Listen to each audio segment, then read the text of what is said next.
স্বপ্ন ছিল তথ্য প্রযুক্তিতে ক্যারিয়ার গড়ার। কম্পিউটার সায়েন্সে উচ্চশিক্ষা শেষে নিজেকে প্রতিষ্ঠিত করার আকাঙ্ক্ষা ছিল প্রবল, কিন্তু কৃষির প্রতি ভালোবাসা বদলে দিয়েছে আব্দুল্লাহ আল মামুনের জীবনের গতিপথ।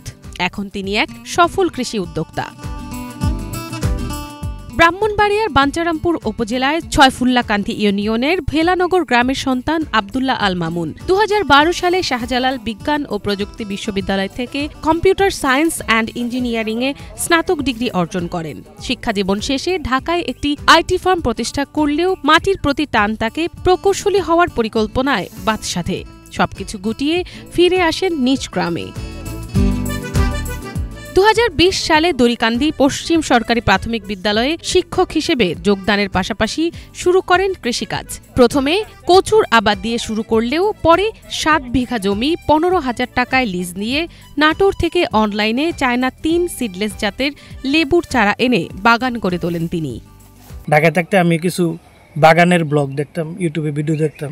সে থেকে আমারও আগ্রহ হয়েছিল যে আমিও কৃষিতে কিছু করব, কারণ আমরা আসলে যতই তথ্য প্রযুক্তি নির্ভর হই বা টাকা ইনকাম করি, যেইভাবেই করি, আমি আসলে কি উৎপাদন করতে পারছি। বাংলাদেশ কৃষি নির্ভর দেশ, একসময় যদি খাদ্যে স্বয়ংসম্পূর্ণ না হতে পারি আমরা, তাহলে আমাদের কিছু করার নাই। তো সেই থেকে আমার কৃষির প্রতি ভালোবাসা। গ্রামে ২০ সালে করোনাকালীন সময়ে আমি অবসর টাইমটা এই ছোটোখাটো কৃষিকাজ শুরু করেছিলাম। কচু চাষ প্রথম এই এলাকায় আমি শুরু করি আমাদের এক চাচার কাছ থেকে বীজ এনে। বর্তমানে লেবুর পাশাপাশি মালটা, কমলা ও পেঁপে চাষও করছেন তিনি। লেবুর বাগান থেকেই প্রতি মাসে বিঘা প্রতি ২০ থেকে ৩০,০০০ টাকা আয় করছেন আব্দুল্লাহ। আমি চাচ্ছি আমার বাগানকে আরও সম্প্রসারিত করতে। সামনে আমি ২ বিঘা পেঁপে এবং পেয়ারা চাষ করার চিন্তা করতেছি। ধান চাষ করি, ভুট্টা চাষ করি, সরিষা মাঝে মাঝে, ধান পাকিস্তানি বাসমতি, কাটারি বুক, নাজি শাইল, যেগুলি একটু উন্নত মানের চাউল, ওইগুলি আমি নিজে উৎপাদন করে খেতে পছন্দ করি। আব্দুল্লাহর সাফল্যে উদ্বুদ্ধ হয়ে এলাকার অনেক শিক্ষিত তরুণ এখন কৃষির প্রতি আগ্রহী হয়ে উঠছে। জ্ঞানী যারা আছে, পড়াশোনা করছে, তারা যদি কৃষিতে আসে তাহলে কৃষিতে বিপ্লব ঘটবে আমাদের দেশে।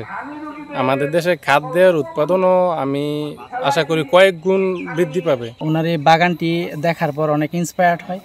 তারা ইতিমধ্যে এই এলাকায় আরও ২ জন এই বাগান এস্টাবলিশ করেছে। কম্পিউটার কাজ করতো, এখন দেশে এই জায়গাটা একটু কৃষিকাজের নিছে।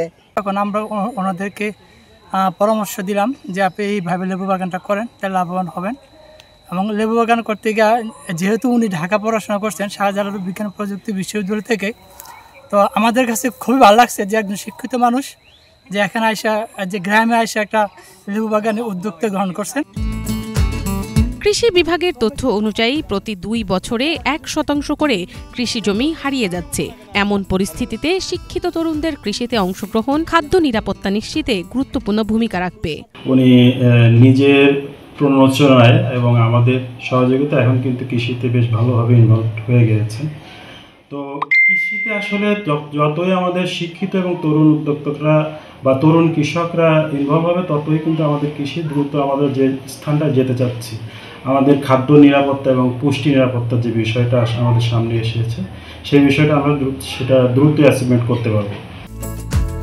শিক্ষিত ও তরুণ প্রজন্ম কৃষিতে যুক্ত হলে তা শুধু খাদ্য নিরাপত্তা নয়, দেশের অর্থনৈতিক সমৃদ্ধিতেও বড় ভূমিকা রাখবে। শিক্ষিত তরুণদের উদ্যোগ ও উদ্ভাবনী চিন্তা কৃষিকে এগিয়ে নেবে আরও এক ধাপ।